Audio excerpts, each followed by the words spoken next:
少し遊びたくなった。 무왕인담 스트레인저, 없을부, 임금황, 칼날인, 말씀탐, 왕이 없는 곳엔 칼이 지배한다 라는 뜻입니다. 혼란스러운 전국시대에 수행차 명나라로 건너간 쇼한 스님에 의해 거두어진 고아아이 코타로. 이 아이는 어찌된 일인지 개 한 마리와 함께 수상한 자객 집단에게 쫓기고 있습니다. 그런 도망자 신세인 코타로는 어느 날 머무르는 절에서 이름 없는 사무라이를 만납니다. 함께 있는 동안 자객의 습격으로 인해 개 토비마루가 부상을 입은 계기로 코타로와 이름 없는 사무라이는 함께 동행하게 됩니다. 사무라이에게 적대감이 있던 코타로는 그에게 말 타는 법을 배우고 여러가지 교류를 하며 점차 가까운 사이가 되는데, 그 과정에서 사무라이는 코타로의 비밀에 대해 알게 되고 이 아이를 위한 치열한 싸움을 시작합니다. 이 작품은 최상급의 고퀄리티 작화를 자랑하는 본즈 제작사에서 발표된 작품인데요. 나의 히어로 아카데미아, 교양식편 에우레카 7의 제작사로도 유명합니다. 역시 본즈 제작사의 작품답게 눈을 만족시키는 고퀄리티의 작화가 특징입니다. 합리적인 데포르메로 완성된 현실감 있는 그림체, 액션에 집중 집약된 원동화 애니메이션, 압도적인 카메라 워킹을 소화하는 작화량 등 적어도 영상적인 부분에서 아쉬울 점은 전혀 없는 애니메이션입니다.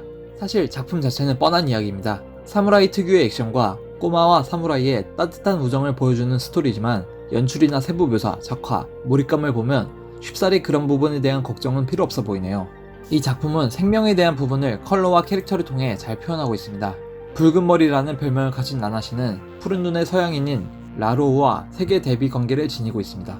이것은 비주얼적으로나 작품 메시지적으로나 의미를 담고 있는데요. 붉은색은 피를 뜻하는 색으로 생명을 의미하지만 그의 대비색인 푸른색은 한 번도 다른 검사에게 상처 입어본 적이 없는 라로우의 냉혈한을 의미합니다.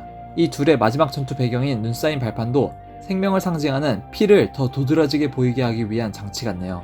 이 작품은 특히 동물과 자연물 묘사에 굉장히 공들인 흔적이 느껴집니다. 저는 이것 또한 생명에 대한 의미를 부여하고자 하는 표현의 도구로 느껴졌는데요. 말타기에 서투른 코타로는 나나시에게 말합니다.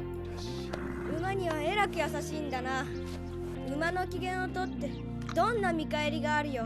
코타로는 수많은 고난을 지나와 아이지만 지나치게 세속적이고 비관적인 태도를 가졌습니다.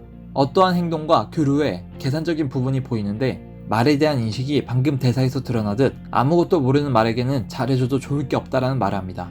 하지만 나나시는 いい馬を全力で走らせると空でも飛んでいるような気になる。空を 라며 형용할 수 없는 감각에 대한 가치를 이야기합니다.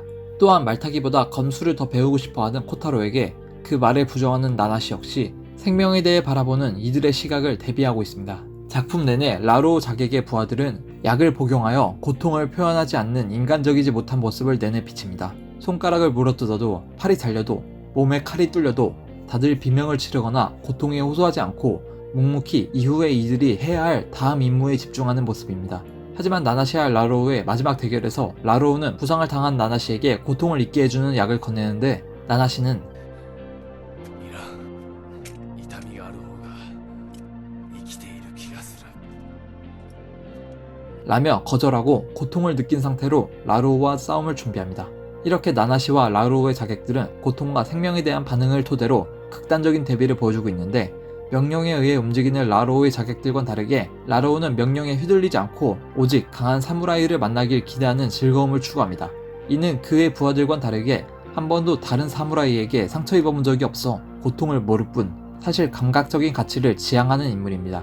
이는 죽음의 순간에 마침내 나나시에게 당해 고통을 느끼며 만족하는 듯한 표정으로 죽음에 이릅니다. 영생을 가지기 위해 어린아이의 생명까지도 다수롭지 않게 생각하는 벽쿨한 일당과 싸워온 나나시를 보며 코타로는 생명의 가치를 배우게 되며 성장해 마지막 장면에서는 안정적으로 말과 교감을 하며 나나시와 함께 마치 천국 같은 새하얀 눈밭을 뛰어가며 이야기가 끝이 납니다.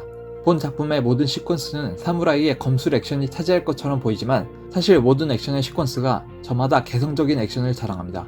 물리적 공간과 카메라의 이동을 잘 활용한 채찍을 무기로 쓰는 킹가이와의 전투, 구름으로 가려진 그늘과 낚시로 은유적인 표현을 연출하는 나나시와 라로우의 첫 대면 전투, 병사들의 신체가 잔혹하면서 과감하게 잘려나가는 개신의 1대 다수의 전투, 그리고 대형 스케일을 자랑하는 나나시와 라로우의 마지막 전투까지 비슷한 연출은 전혀 없습니다. 연출에 대한 분석은 애니메이션 분석 전문 유튜버 레이님이 2편에 걸쳐 자세하게 다룬 영상이 있으니 확인하셔도 좋을 것 같아요. 이런 검술 액션을 보여주기엔 시대극만한 장르를 뛰어넘는 건 없는 것 같아요. 캐릭터들 간의 완벽한 조화, 그 캐릭터들의 서사를 더 벅차게 이입시켜주는 OST, 흠잡을 곳 없는 깔끔한 구성은 이 무왕인담 스트레인저를 웃도는 작품은 없을 것 같네요.